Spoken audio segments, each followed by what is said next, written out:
আসসালামু আলাইকুম ওরহমতুল্লাহি ওবরাকাতুহ। ওয়ালাইকুম আসসালাম রহমতুল্লাহ বরকাত। জি।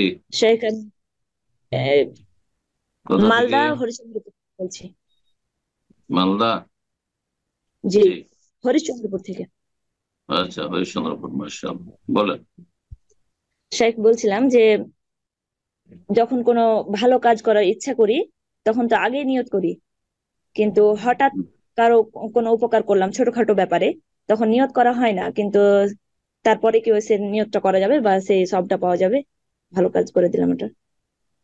নবী সাল্লাল্লাহু আলাইহি ওয়াসাল্লাম বলেছেন, ইন্নামাল আমালু বিন্নিয়াত, মানুষের আমল নির্ভরশীল নিয়তের উপর।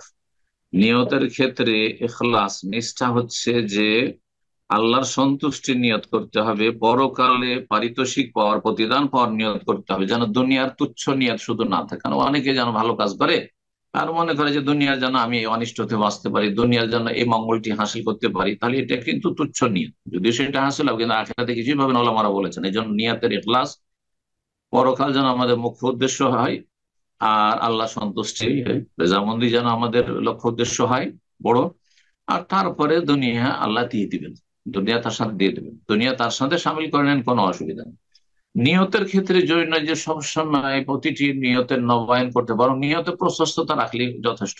এমনি একটা সাধারণ নিয়ত, আমি নিয়তের মধ্যে প্রশস্ততা রেখেছি, আল্লাহ আমি যে কোনো নেক কাজ করছি, আমি সার্বিক কল্যাণের আশাই করছি, সার্বিক কল্যাণের আশাই করছি তোমার কাছেই। তো এটাই যথেষ্ট ইনশাআল্লাহ। তো সবগুলি কথা তখন স্মরণ করতে নিয়ে হবে, এবং নিজের ব্রেনে নিয়ে আসতে হবে যে এই এই উদ্দেশ্যে আমি এই কাজটি, ভালো কাজটি করছি, এই উপকার করছি।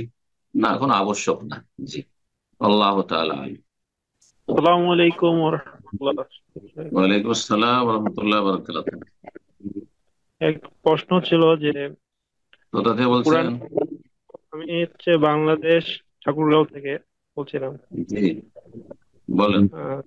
কোরআনের আয়াত প্রেক্ষাপটে প্রচার করা এটা কতটুকু শরীয়তসম্মত? যেমন বর্তমানে চলমান ছাত্র আন্দোলনে বাংলাদেশের সময় একটা সূরা ইমরানের 61 নম্বর আয়াত, নাসারা বাদ্রিন, আরেকটি ফেসবুকে শেয়ার দেই। আবার দেখলাম প্রধানমন্ত্রীর প্রধান উপদেষ্টার শপথ গ্রহণ কি আছে, অনুষ্ঠানে কি আছে সে আয়াতে? কি ওই আয়াতে আছে? এটা কি সূরা আল ইমরান? না বলুন না, আছে কি সে আয়াতে? এখানে বদর যুদ্ধের ঘটনা আছে। কি আছে?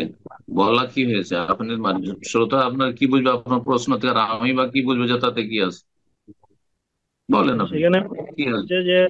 বলা হয়েছে যে আল্লাহ তাআলা তোমাদেরকে বদরের যুদ্ধে সাহায্য করেছেন, অথচ তোমরা ছিল হীনবল। হ্যাঁ, হ্যাঁ, তো বদর যুদ্ধের কোয়ালিটির হলে অবশ্যই আল্লাহর সাহায্য আছে, সবসময় থাকবে সাহায্য। জি। এই আয়াত ওই প্রেক্ষাপটে বলা। হ্যাঁ, আর তো সেটা তারা বুঝবে যে আয়াত ফিট হচ্ছে কিনা। তা আমি কি করে বলবো বলেন? অ্যানালাইসিস করতে হবে যে আসলে বদরের মতো পরিস্থিতি তৈরি হয়েছে, হক বাতিলের লড়াই, তাহলে অবশ্যই ফিট হবে। আর যদি হক বাতিলের বাতিল বাতিলের লড়াই হয়, তাহলে সেখানে ফিট হবে না। সেটা তারা বুঝবে রবের সাথে, আমি কি করে বলবো। জি। আবার জাযাকুমুল্লাহ খাইর। আর এই বিষয়ে আর কি, যে আমাদের প্রধান উপদেষ্টার শপথ গ্রহণ অনুষ্ঠানে এখানে সূরা ফাতিহার 10 নম্বর আয়াত তিলাওয়াত করা হয় প্রথমে।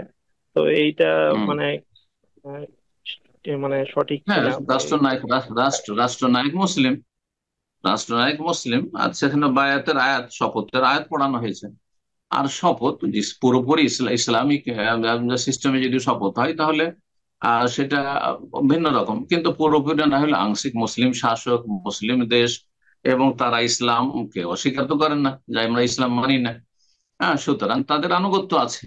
মুসলিম শাসক যদি গুনাহগারও হয়, বিভিন্ন পাপেও জড়িয়ে থাকে, হারামেও জড়িয়ে থাকে, যতক্ষণ পর্যন্ত সে নাস্তিক নয়, আল্লাহর দুশ্মন নয়, মুশরিক নয়, কাফের নয়, ততক্ষণ পর্যন্ত আর আপনাকে পাপের, অন্যায়ের কোন নির্দেশ দিচ্ছে না, খুন করতে বলছে না, আপনাকে রাহাজানি করতে বলছে না, আপনাকে নাশকতামূলক কাজ করতে বলছে না, হ্যাঁ, দেশকে ধ্বংসের দিকে ঠেলতে বলছে না, দেশকে গড়ে তুলতে চাই সবাই মিলে, তাহলে সেই মুসলিম শাসক গুনাহগার হইলেও তার আসাম ও তার কথা শুনতে হবে, মানতে হবে, আনুগত্য করতে, তার সাথে বায়াত করতে হবে। জি।